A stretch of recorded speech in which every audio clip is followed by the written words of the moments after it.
Japanese Zero. Take a good look at her. Your recognition of the Zero may save your life.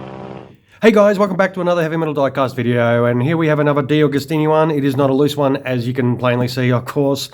This is in the presentation box with the magazine. As I said, with the very first one I did get a couple of these from an international seller, and by international, obviously I do mean from a seller in Japan off eBay. And I did learn Japanese actually at high school, for those that you would care, but I did not retain any of that ability. The only ability I retained was Doko ni ikimasu ka? And that is, where are you going? And even if someone answered me in Japanese, I will not understand.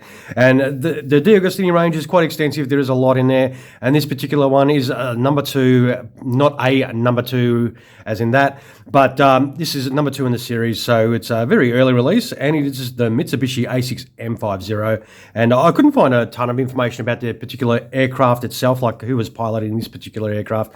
But I did find the basics. It's a Model 52. It's from the Imperial Japanese Navy Air Service, of course, and it is from the 203rd Kōkūtai from 1945. And what we will do is we'll get this aircraft out of the box, and because it is no good looking at it in this format, because we do not, well, I do not understand any of it. So we'll get this beast out of the box and have a real good look at this little budget aircraft. And this is how we normally have them out of the box, and you just got to open that backing up. So what you do is you get a small knife, and we'll quickly get that backing plate off now. So once you've got that cut off, you just throw that away. We'll open that plastic up, and there's the aircraft sitting there snugly. It does have like a little tank there. It does have the landing gear and a propeller to put on, of course, and the aircraft sitting there nicely. It does have a little baggie of tail wheel and some gear doors. They look really tiny, and the stand underneath the aircraft. We'll get this open and have a little look at this Mitsubishi Zero first. And it does, as you can see there, it does look to have a bit of an oily substance on there. And as you saw, we got this brand new out of the packet, so it must be something that they put on like when they released them out of the molds or something like that. But I got this for $25, and mate, for $25, these are quite good. I think these come up pretty reasonable. It is a darker color, obviously. Hopefully I can show some of those lines through.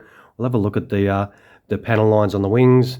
They are not hugely deep, but they are nice enough. I think it comes up pretty good. I don't have any issue with it, of course. You know me, I'm easily pleased. It's got some okay engine detail. You can see the radial engine sort of deep in that cowl there. It's got some sort of exhaust.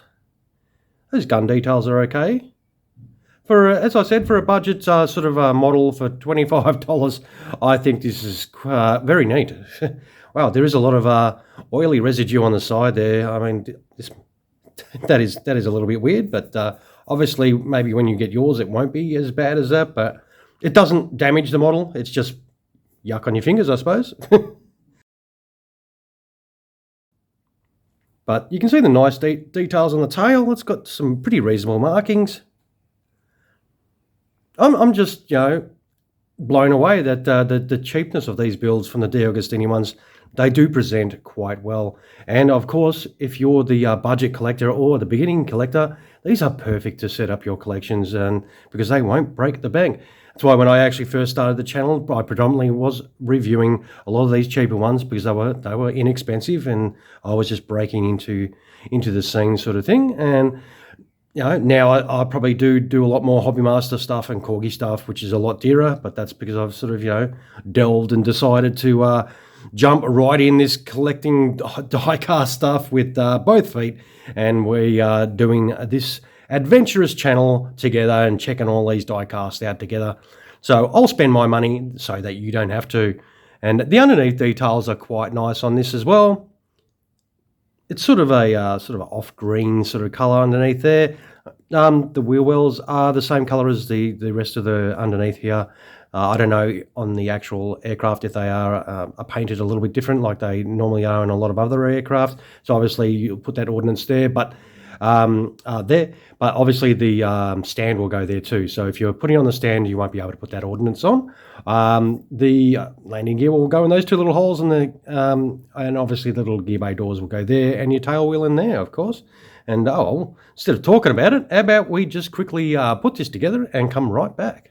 It does come with these small instructions, which oddly enough do show you putting the guns and everything on the wings, which they are already on my model, so you don't need to do that at all.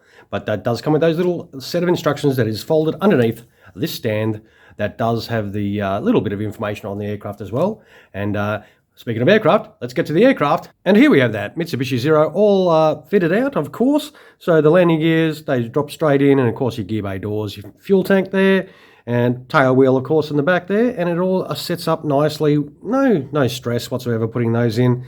Then, of course, your little propeller here that does go in, and then there is a little aerial that slides through the, there's a little hole in the back of the canopy there that it does slide in. There is no pilot figures or anything in this one either. So, if you're one that likes their pilots in their aircraft, you'll be disappointed with that. But I suppose, you could always peel this canopy off somehow and hopefully not wreck it and chuck a little dude in there if you want to. But I reckon, look, for a budget release, these do come up quite well. I'm $25, geez, it's not a huge spend when you're talking about buying a die-cast model.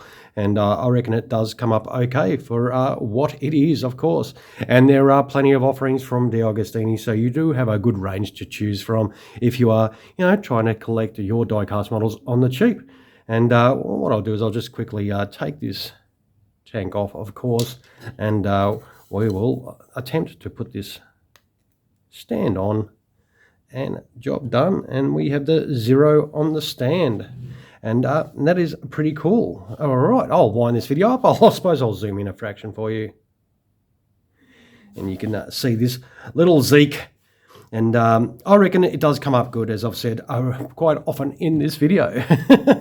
All right, guys, I would like to say thank you very much for dropping past and checking out another video. I will take some photos of this Mitsubishi Zero, and you can check them at the conclusion of this video without my fat-ass fingers in the way. Sausage finger test. It is reasonable size. It's not huge. It is a World War II fighter, of course. They are not a massive aircraft. All right, thank you very much, of course, for spending your valuable time watching the video. This, of course, is 1/72nd scale by DeAgostini. It is the Mitsubishi A6M5 Zero, and it is a reasonably good budget build. All right, thank you once again. You all have a fantastic rest of your day. Cheers, guys.